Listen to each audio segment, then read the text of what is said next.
7, 8월 달 날씨가 덥고 6월 달부터 더운데요. 이 보통 여름에는 여름 성경학교라는 것이 있잖아요.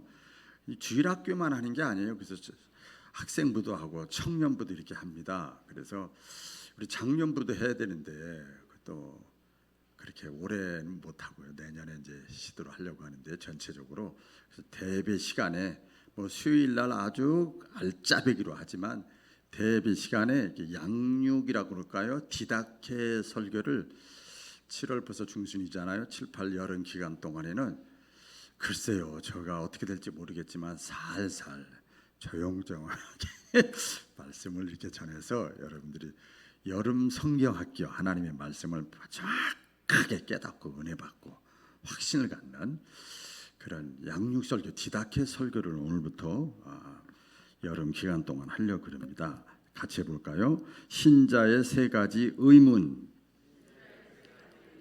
여러분들은 아멘 크게 하고 따라하는데 잘 따라만 하면 저는 막 열나릅니다. 하나님이 기뻐하셔. 다 같이 신자의 세 가지 의문.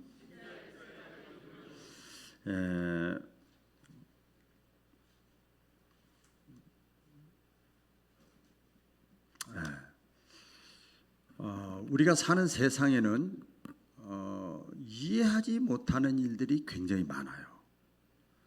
설명 안 되는 일들, 무식해서 설명을 못 알아듣는 게 아니고 누가 봐도 이건 불공평한 것 같고 불합리한 것 같은 일들이 이 세상에는 많이 일어납니다.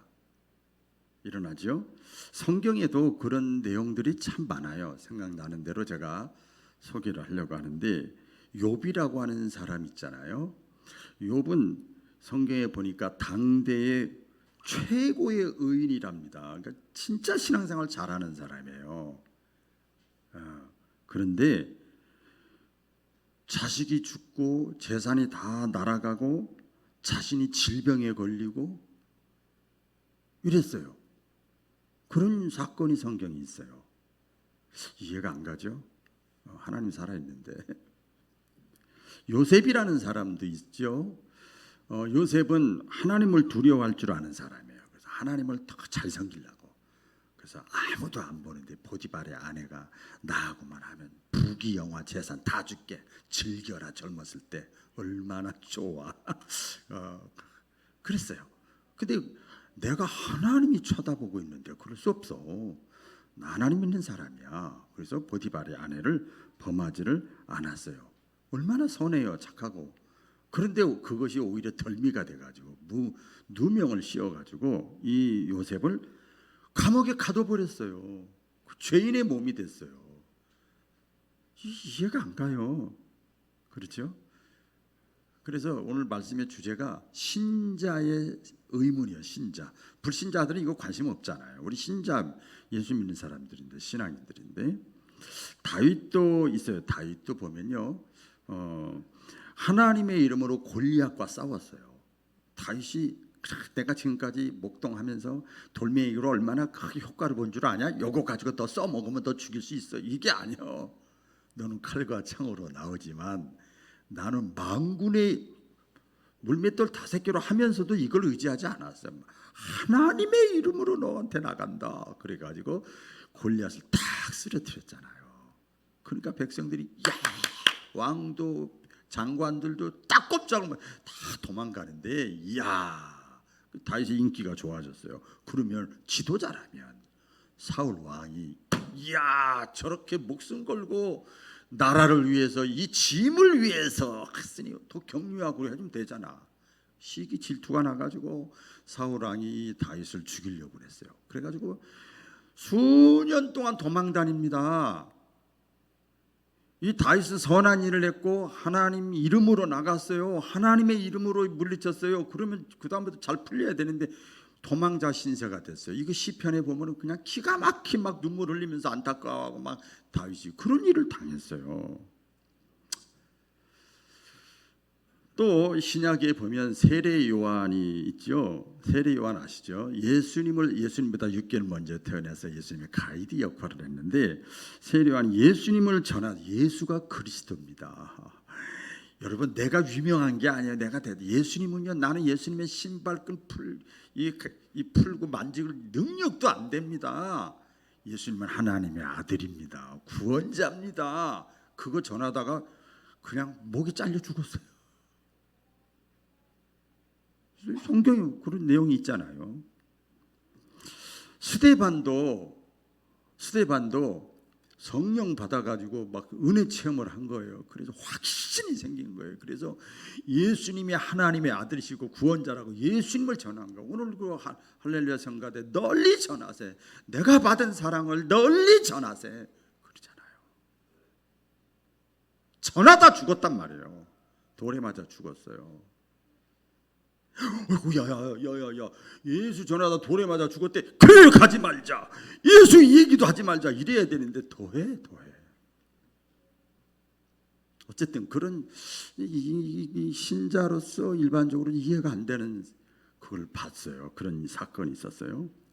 지금도 현실적으로 보면, 좀 더 구체적으로 보면요, 기도하는 사람은 저 사람 기도하는 사람, 권사님 기도하는 사람인데 고난 중에 있어. 어려운 일 자꾸 당하네. 그런데 저 사람은 기도도 안 해. 근데 저 집안은 잘 되는 것 같아. 야, 이거 참 딱 걸리는 거예요, 이것이. 그렇죠? 의문.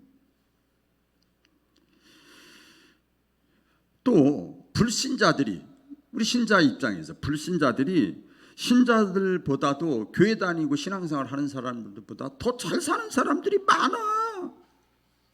딱 걸렸어.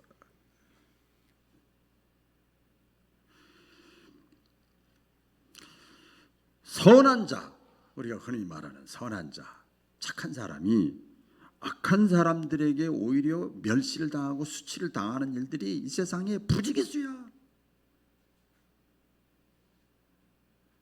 그렇죠? 걸리는 거예요. 교회는 나왔지만 의문 되는 거죠. 죄를 지었어도 걸리지만 않으면 감옥에 안 가는데 재수없게 걸려가지고 말이야. 정치가 바뀌어서 걸려가지고 말이야. 어떤 분이 그런 얘기를 하더라고요. 감옥 안에 있는 죄인보다 감옥 밖에 있는 죄인이 10배 이상이 더 많대요. 재수없이 걸려서 감옥 갔다. 이게 뭔가 불합리한 거야. 뉘칠 줄 모르는 거죠. 악한 사람은 건강하게 사는데 내가 먹은 죄가 많아서 남한테 해코지도 안 했는데 선한 사람은 죽을 병에 걸려 있어. 이거 칵칵 걸리는 거야. 이게 의문이 생기는 거죠. 이런 모습들을 보면서 우리 그 신자들이 세 가지 의문이 딱 생기는 거예요. 첫 번째 의문은 뭐냐면 하나님은 공평하신가? 같이 볼까요? 하나님은 공평하신가? 의롭게 사는 사람에게 고난이 있고 핍박이 있고 불의한 자는 잘 사는 것처럼 보여. 그러니까 불공평한. 하나님은 내가 생각할 때 불공평한데, 내가 생각할 때 불공평하단 말이야.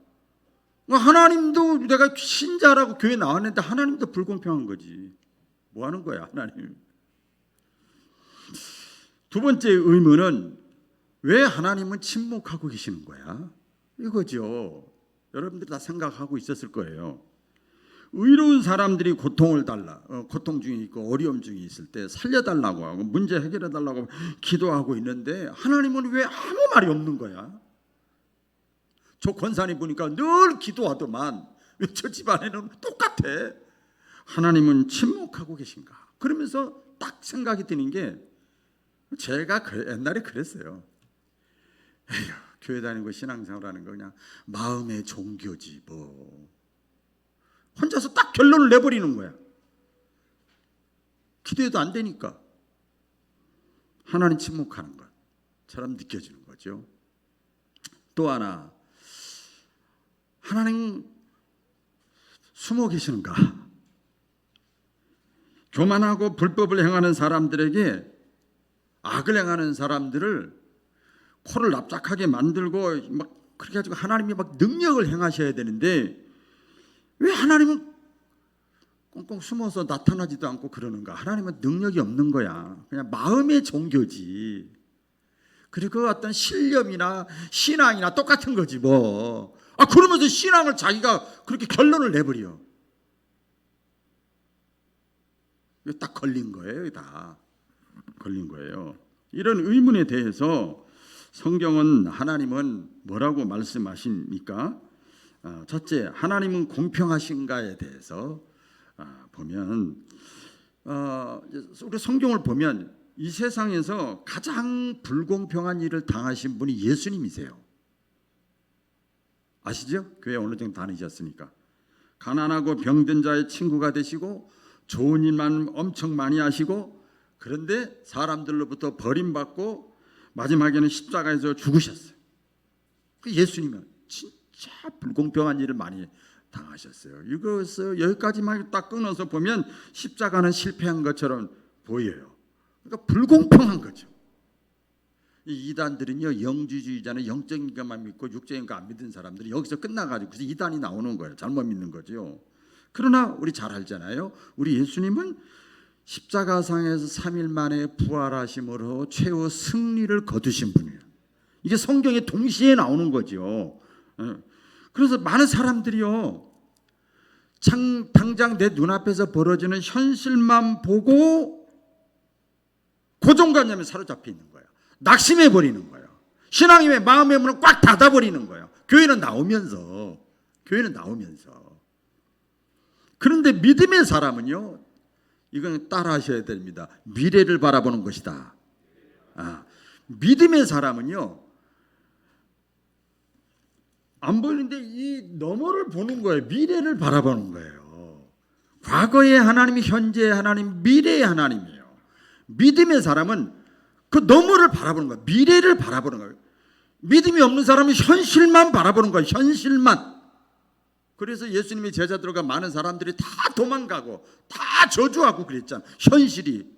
그리고 계산 다 주산을 계산기를 두둥겨 보니까 아무 효용이 없으니까 다 도망가잖아요.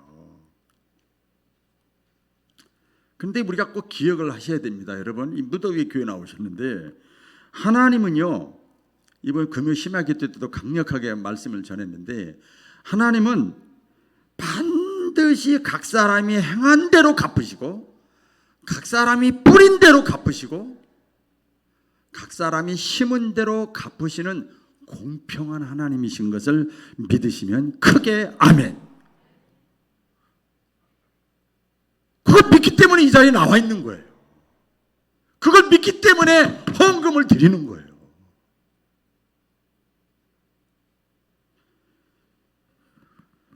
심은 대로 행한 대로 뿌린 대로, 숨어 있는 것 같고 능력 없는 것 같고 침묵하는 것 같고 불공평한 것 같지만 절대 하나님은 그런 분이 아니란 말이에요. 그러니까 낙심하지 말고 시기하지도 말고 불평하지도 말고 원망하지도 않기를 주의 이름으로 축원합니다. 자, 그 시편 30편 1, 2절 말씀에 다 같이 읽어볼까요? 시작.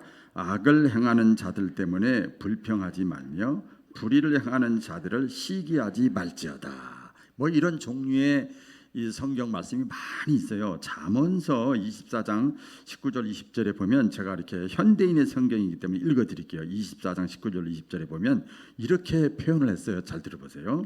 나쁜 짓 하는 자들이 왜 저리도 잘 사느냐고 흥분할 필요가 하나도 없다.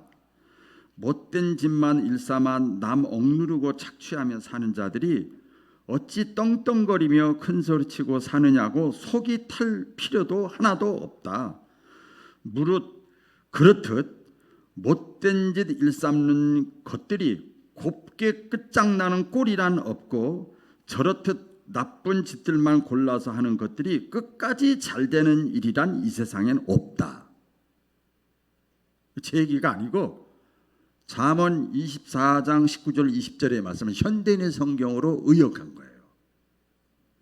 그러니까 단기적으로 볼 때는 악인들이 번성하고 형통하는 것 같아 보여도 조금만 더 멀리 바라보면, 조금만 길게 보면 마치 악인들이 우기 때는 막 무성했던 풀들이 건기가 되면 어떻게 되지요?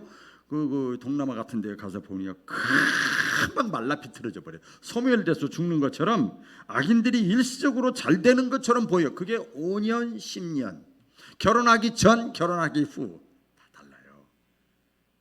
우리는 뭐 1년 늦긴 것처럼 느낄지 모르지만 그러나 오래 가지 못한다는 거예요. 그러니까 불평하지 말고 낙심하지 말고 시기하지 말고 원망하지 말라 말씀합니다. 자, 우리 세상을 한번 보겠습니다. 아까도 말씀드렸습니다마는 이 세상은 온통 불의와 불공평이 어지럽게 난무하고 있습니다.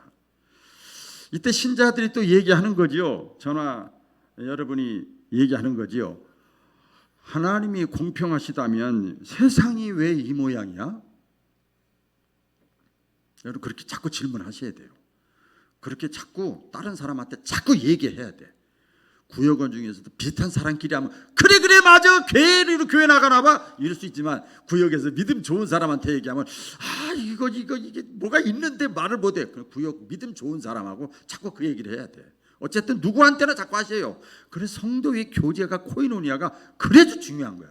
대화가 없으면 교제가 없고 상담이 없으면 혼자 결정 내려버려. 믿음이 안 자라는 거죠. 하나님이 정말 있기는 한 거야. 다 아시죠? 제 얘기를 하죠. 우리 가족들은 다 신앙생활 열심히 잘하는데 왜 부모님이 장애자고 소경이고 중풍에 걸려서 오랫동안 그렇게 살아? 어떤 신자들은 신앙생활도 열심히 안 하는데 잘 사는데 그 생각 할 수 있잖아요. 저 그 생각 했다니까요. 도저히 이해할 수가 없어. 그래서 오랜 시간 동안 진짜 오랜 시간 동안 하나님을 원망하고 방황하고 불신하고 낙심하고 오히려 또 열심히 교회 다니고 뭐 잘난 척하고 성경 얘기 저한테 하면 제가 더 핍박하고 그랬어요. 하나님은 없는 것 같으니까. 없지. 이해가 안 되니까. 태어날 때부터 온몸이 그 뒤틀린 상태로 태어난 사람이 있어요. 말을 네 알았습니다. 요 말 하나가 우리 쉽잖아요. 요 한마디 하려면 머리도 손도 발도 이 전체를 제각각 그 방향을 다 이렇게 뒤튼 다음에야 어렵게 네 소리가 나온대요. 그렇게 하는 사람이 있어요. 이게 뭐냐면 뇌성마비 장애인이에요. 그냥 말이 안 나와. 이게 다 이렇게 찬 다음에 말이 툭 나오는 거예요. 뇌성마비 장애인으로 태어났기 때문에 그래요. 남의 도움이 없이는 정상적인 생활을 할 수가 없어요. 그런데 어느 날 그 뇌성마비 장애인의 그 머릿속에 딱 스치는 것이 있어요. 여러분 인생을 살고 신앙생활하면서 나이를 얼마큼 잡수셨든 결혼했든 안 했든 뭔가 딱 스치고 뭔가 딱 임팩트가 오고 성령의 감동 깨달음이 있기를 주님의 이름으로 축원합니다. 딱 온 거예요. 뇌성마비 장애인한테. 무슨 단어가 떠올랐냐면요. 공평하신 하나님. 같이 그래서 공평하신 하나님. 그 단어가 딱 떠올랐어요. 이 뇌성마비 중증 장애인한테는 전혀 어울리지 않는 단어예요. 이게 떠올랐어요. 그때 이 사람이 마음속에 이 감동이 와가지고 글로 막 썼어요. 그 글이 뭐냐면 여러분 다 알죠? 저거 적어놨죠? 그때 쓴 거예요. 나 가진 재물 없으나 나 남이 가진 지식 없으나 나 남에게 있는 건강 있지 않으나 나 남이 없는 것 있으니 나 남이 못 본 것을 보았고 나 남이 듣지 못한 음성 들었고 나 남이 받지 못한 사랑 받았고 나 남이 모르는 것 깨달았네. 공평하신 하나님이 나 남이 가진 것 나 없지만 공평하신 하나님이 나 남이 없는 것 갖게 하셨네. 이게 중증 뇌성마비 장애인인 송명희 시인이에요.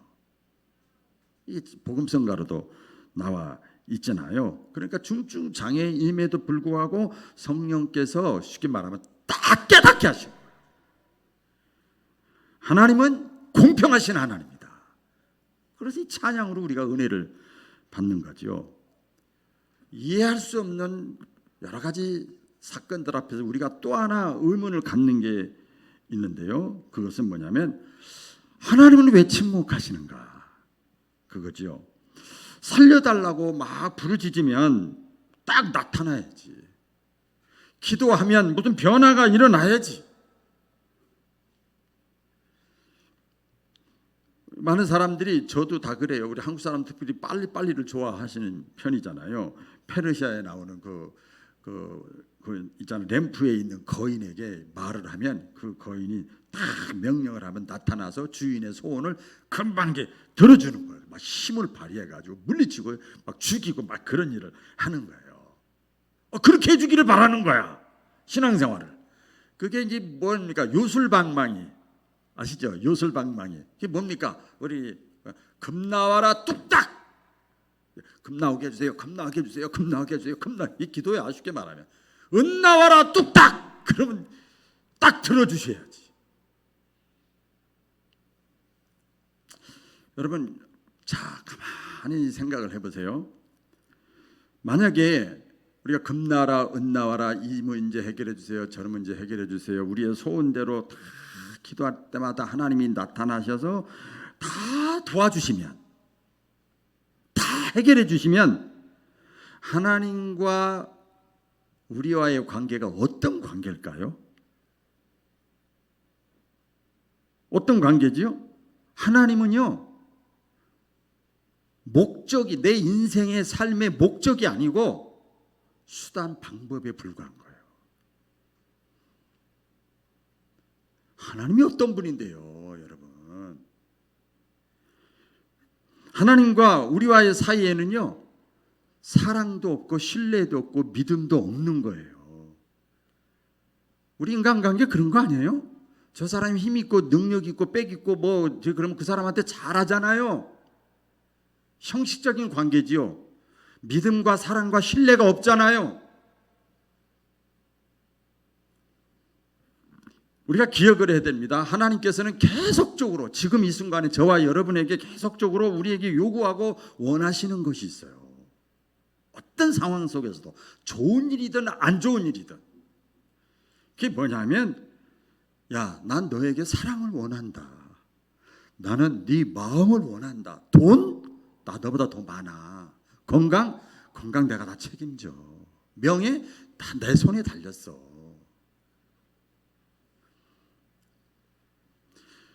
우리가 힘들고 어려울 때, 불가능하다고 느낄 때, 우리 심하게도 때도 말씀드렸는데 그나마 그것이 해결됐어. 안 될 것 같았는데, 그러면 남들이 안 할 때 앞장서서 먼저 헌신했던 사람, 모범을 보였던 사람, 희생했던 사람, 다 도망갈 때 자리를 지켰던 사람, 정말 힘들고 어려울 때 자기 생명을 내놓을 정도로 그렇게 헌신했던, 그것 때문에 하나님께서 우리의 문제를 해결해 주시는 거예요. 뭐 의사가 잘 돼서 내가 노력해서가 아니에요. 그러면 하나님과의 관계가 돈독해지는 거죠. 성경 알잖아요, 여러분. 하나님께서 100살 때 아브라함에게 이삭을 주셨잖아요. 얼마나 귀합니까? 이야, 얼마나 귀해요. 눈에 넣어도 아프지 않는 자식이잖아요. 근데 그 아들을 번제물로 바치라고 그랬어요. 번제물로. 그 양처럼 각을 떠가지고 불태워서 바치라는 거예요. 이때 아브라함 알지요? 예, 알았습니다. 야, 하나님의 말씀에는 예, 아멘, 아멘만 있어. 생각해보고요, 따져보고요, 의논해보고요. 없어. 하나님의 말씀이라고 믿어지면 그냥 아멘 하는 거야. 근데 예 하고 이 아브라함이 3일길을 아들 이삭하고 장비를 다 챙겨가지고 모리아 산으로 3일길을 걸어갑니다. 우리가 주일날 와서 예배 드리고 은혜 받고 오늘 하루도 온전히 하나님과 동행을 못하는데 3일길을, 그냥 길도 아니고 자식을 죽이는 길인데 가면서 아브라함이 아무 생각 없이 갔겠어요?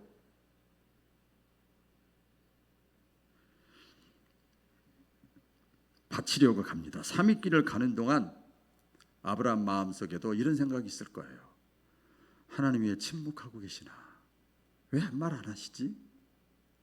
하루 지나가고 이틀 지나고 3일 길을 가는데 무슨 사인이 있어야 될 거 아니에요. 아무 말 없다고, 내 생각대로 하나님이 아무 반응이 없다고, 에이 나 간둘래, 에이 나 그냥 신앙생활 요 정도만 할래, 나 하나님과 거리를 요만큼만 둘래, 이런 사람이 얼마나 많냐고요 지금. 그러면 하나님과의 관계가 끝난 거죠. 더 이상 진척이 안 되는 거죠. 그러나 끝까지 기다리신 하나님께서 아시죠? 아브라함이 아들 이삭을 죽이려고 하는 그 마지막 순간, 같이 볼까요? 마지막 순간, 항상 거기에 달렸어요. 마지막 순간에 하나님께서 말씀하시잖아요. 아브라함아, 아브라함아, 내가 비로소 네 자식보다, 100세 때 아들 낳았으니 그냥 금이야 옥이야, 그냥 하나님 안 보이니까 하나님이 시험을 했잖아요. 네 자식보다 나를 더 사랑한다는 것을 알았대. 뭘 원했다고요 지금? 사랑. 할렐루야. 네 자식보다도 나를 더 사랑하는 걸 내가 이제야 비로소 알았다. 그 양을 준비하고 그 유명한 여호와 이레가 거기서 나왔잖아. 하나님은 다 예비하고 있는데 우리의 믿음이 부족해서, 인내력이 부족해서. 여러분, 하나님은 우리의 잘 생각하셔야 됩니다. 우리 교회는 다행히 큰 부자가 없어서 다행이요. 이거 다행이라면 안 되겠지만 앞으로 부자가 많이 생기시길 바랍니다. 하나님은요 우리의 물질을 원하는 게 아니에요. 내가 세상에서 좀 배운 지식 그거 아니에요. 그거 있다고 그래서 하나님이 기뻐 영광 받으시고 영혼 구원에 하나님 나라가 그거 가지고 합니까? 못하잖아요. 직분이 있고 지식이 있고 명예가 있으면 그거 가지고 합니까? 안 되잖아요. 그걸 원하는 게 아니고, 내가 직분이 없어도, 가진 거 없어도, 배운 것이 없어도, 성경을 잘 못 찾아도 괜찮아요. 기도를 잘 못해도 괜찮아요. 내가 하나님을 사랑하는 마음, 그걸 우리 하나님을 원하시는 거예요. 할렐루야. 그걸 원하시는 거예요. 욥도 그렇잖아요. 욥에게 왜 그런 고난과 시련이 있었습니까? 욥은 그 고난과 시련 가운데 이렇게 신앙 고백을 하잖아요. 그가 나를 너무 힘드니까 죽이실지라도 나는 그를 바라리라. 이 최후의 고백이에요. 그가 나를 죽이실지라도, 자식 다 죽고 물질 다 나가고 다 떠나가고 자기 몸에 질병이 있고 너무 괴롭고 아프고, 그래도 나는 그를 바라리라. 나는 주님을 사랑하리라. 내 마음은 죽을지라도 내 마음은 하나님께 찜해놨어. 욥이 그 고백을 하는 거예요. 여러분, 이번 코로나 상황 속에서 많이 느끼셨죠? 다니엘, 너 하루에 3번씩 예배 드리면 너 죽여. 일주일에 한 번씩 시청 직원이 오는 게 아니야. 너 하루에 3번씩 예배 드릴 때마다 이 사람들이 너 지금 죽이려고 작정하고 있어. 다니엘에게 그랬잖아요. 너 그거 걸리면 사자굴에 들어가. 그런데 사자굴에 그거 알면서도 사자굴에 들어가기 전까지 하루에 3번씩 예루살렘의 성전을 향해서 예배를 드렸어요. 하나님을 향한 이 다니엘의 마음을 하나님이 보신 거예요. 아시잖아요. 그러니까 이 욥도 그가 나를 죽이실지라도 나는 그를, 하나님을 바라보겠습니다. 내 마음은 하나님께 있습니다.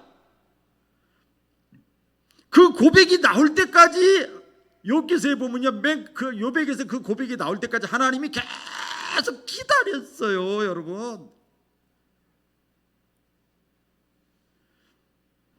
그 기다리는 과정을 우리 인간의 입장에서 생각해 볼 때는 하나님이 마치 침묵하는 것처럼 느껴지는 거예요. 네? 침묵하는 것처럼.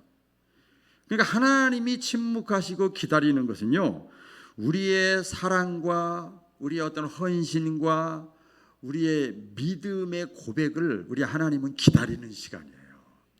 할렐루야, 할렐루야. 마지막 3번째입니다. 우리가 불합리한 일, 이해 못할 사건을 만날 때 신자로서 의문이 하나 생깁니다. 그것은 하나님은 숨어 계시나? 같이 볼까요? 하나님은 숨어 계시는가? 아니죠. 답은 우리 신약과 구약에 로마서에 잘 나와 있는데 하나님은요 자연 만물을 통해서 자기 자신을 다 보여줬어요. 사사와 선지자와 많은 예언자들을 통해서 자기 자신이 누구라는 걸 다 보여줬어요. 속얘기 다 했어. 속얘기 다 보여줬어요. 성경을 통해서도 다 보여줬어요. 사본 보존하게 해가지고 성경이 나오게 다 보여주셨어요. 그래도 안 믿으니까 하나님 자신이 육신을 입으시고 이 땅에 오셨어요. 그분이 예수님이세요. 그래서 기독교의 지금 신학적인 용어입니다만은 타 종교는 내가 찾아가는 종교지만 우리 기독교는 하나님이 찾아오신 종교예요. 그 직접 계시, 직접 보여준 거예요. 야, 너 내가 저 사람 사랑한다고 네가 가서 얘기 좀 전해주라. 이게 아니고 하나님이 직접 오신 거예요. 선지자를 통해서도 자연 만물을 통해서도 안 받아들이니까 직접 오신 거예요. 예수님도 말씀하셨잖아요. 우리 보면은 예수님 하나님 보여달라고 그랬어요. 그 유일신 신앙 가지고 있었으니까 유대인들이 그때 예수님 뭐라고 그랬습니까? 나를 본 것이 하나님을 본 것이다. 이해가 좀 어려운 영적인 것이지만은 그래서요 하나님은 숨어 계시질 않아요. 우리가 여러분 이 자리에 나온 것 같죠? 그럼 그렇죠. 여러분 의지가 결단했죠. 오늘 교회 나가야지. 나가야지. 더운데도. 그런데 잘 요한복음에 보면요 우리가 하나님을 선택한 게 아니고 하나님이 우리를 먼저 선택했어요. 이거 깨닫는 순간 우리는 눈물이 나는 거예요. 이제 감동이 생기는 거죠. 고난 중에 욥이 고백한 내용이 나옵니다. 우리 처음에 고백입니다. 처음에 고백할 때 처음에는 다 이렇죠. 욥기 23장 8절 9절 다 같이 시작. 그런데 내가 앞으로 가도 그가 아니 계시고 뒤로 가도 보이지 아니하며 그가 왼쪽에서 일하시나 내가 만날 수 없고 그가 오른쪽으로 돌이키시나 배울 수 없구나. 꼭 숨어 있어 하나님. 앞에 가도 없고 뒤에 가도 없고 옆에 가도 없고 내가 지금 고통동했는데 하나님 뭐 하고 있는가? 꼭 숨어 있는 거야. 처음에는 욥이 이렇게 고백을 했어요. 그러다가 나중에 고백입니다만은 이 10절 이하의 말씀에 보면 이렇게 고백을 합니다. 그러나 그 하나님이 나를 단련하신 후에는 할렐루야.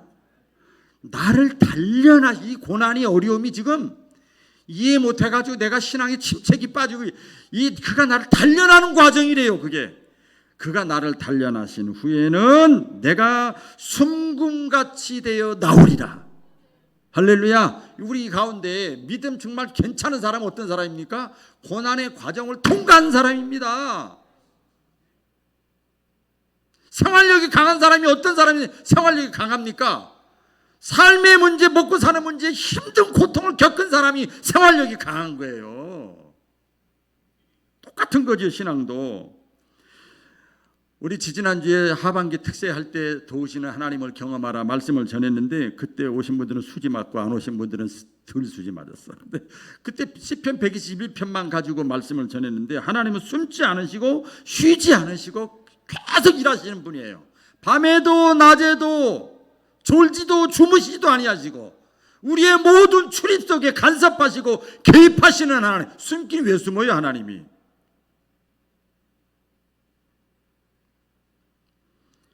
숨어있질 않아요. 하나님은 임마누엘 되세요. 동행하고 계세요. 좀 기분 나쁘게 들을지 모르지만 그냥 계속 간섭하시고 개입하고 계세요. 꿈에도 간섭하시고 자식을 통해서도 간섭하시고 돌뿌리에 넘어지게 하셔도 간섭하시고 막.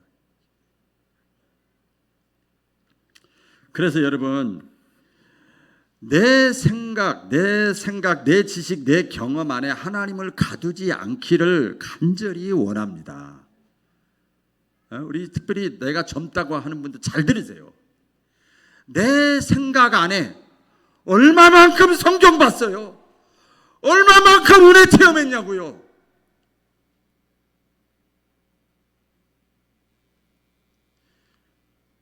내 생각 안에 하나님의 모든 걸 가두어 두지 말라고요. 예수님 당시의 사람들이요 잘 알잖아요. 예수님 제자들도 그랬으니까. 자기들이 생각하는 이스라엘의 구원을 해방하는 방법하고 하나님의 구원 방법이 너무 다른 거야. 너무 달라요. 그러니까 예수가 그리스도라고 그러고 하나님의 아들이라고 메시아라고 구원자라고 그러고 하나도 안 믿었어요. 그죠? 안 믿었잖아요. 오늘날 사람들도 마찬가지입니다, 여러분. 과학 만능이라고 생각하는 이 신념 때문에 예수가 구원자고 하나님의 아들이라고 하는 사실을 믿지 않는 거예요. 여러분, 진리는 안 변합니다. 영원토록 빛나는 겁니다. 과학은 계속 발전하죠. 그러니까 과학은 진리가 아닙니다, 여러분. 이것도 잘 모르면서 막 그 신념을 가지고 막 하나님의 말씀과 감히 견주고 말이에요. 이런 사람들이 너무 많아요. 예수님 시대의 사람들이 그랬듯이 지금도 많은 사람들이 명백한 하나님의 말씀, 명백한 하나님의 말씀보다도 시대 상황과 시대 정신에 더 귀를 기울여서 자신의 생각을 더 신뢰하는 거예요. 내가 깨닫고 내가 아는 만큼 하나님 믿으면 하나님 수준이 그거밖에 안 되는 거예요, 여러분. 유치원생들이 깨닫고 아는 만큼만 신뢰하면 그 수준이 그거밖에 안 되는 겁니다. 자신의 생각을 더 신뢰하기 때문에 그 결과 많은 사람들이 구원받을 수 있는, 하나님을 경험할 수 있는, 예수님을 만날 수 있는 소중한 기회를 매주 교회는 나오면서도 놓쳐버리고 말아요. 그러니까 제가 오늘 서두에도 오늘 조용히 한다고 하는데도 이렇게 보면 안타까우니까 이렇게 하는 거야. 누가 전혀 미운 사람 없어. 안타까워서 그런 거예요.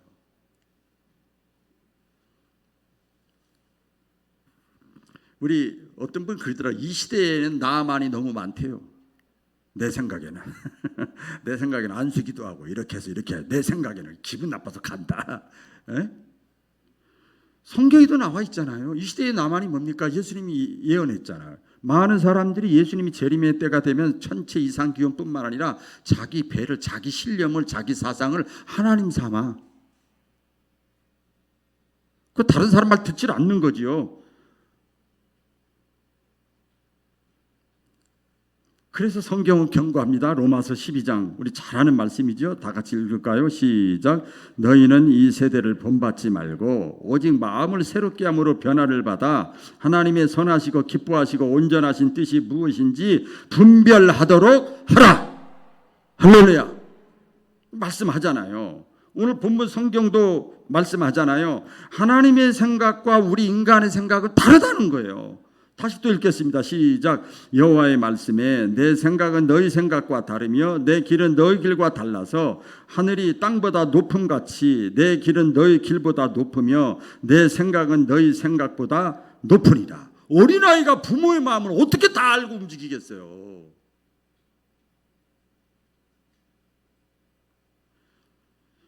과연 하나님은 공평하신가? 의문. 답. 하나님은 공평하시다. 행한 대로, 심은 대로, 뿌린 대로 반드시 좀 시간이 가더라도 거두게 하신다. 과연 하나님은 침묵하시는가? 하나님은 침묵하지 않습니다.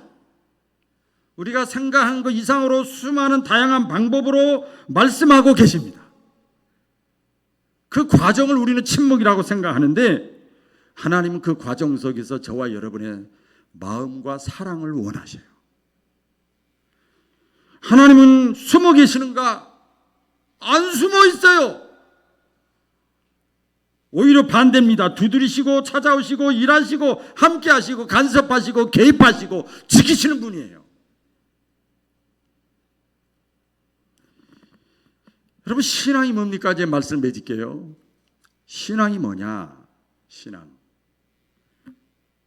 네 가지를 제가 이렇게 떠올라서 적었는데, 그리 아니하실지라도, 또 하나 그럼에도 불구하고, 또 하나 내 생각과 달라도, 또 하나 이해가 되지 않아도 하나님의 공평하심과 하나님의 일하심과 하나님의 도우심과 하나님의 선하심과 하나님의 공의와 하나님의 함께하심을 내가 믿고 고백하고 행동하면 하나님이 일하시는 거예요. 이 세 가지 의문, 여기서 이렇게 걸려 넘어가지고 장애물에 걸려 넘어서 멈추지 마시고 해방되고 극복하고 뛰어넘고 믿음의 승리자들이 될 수 있기를 주의 이름으로 축원합니다. 기도하겠습니다.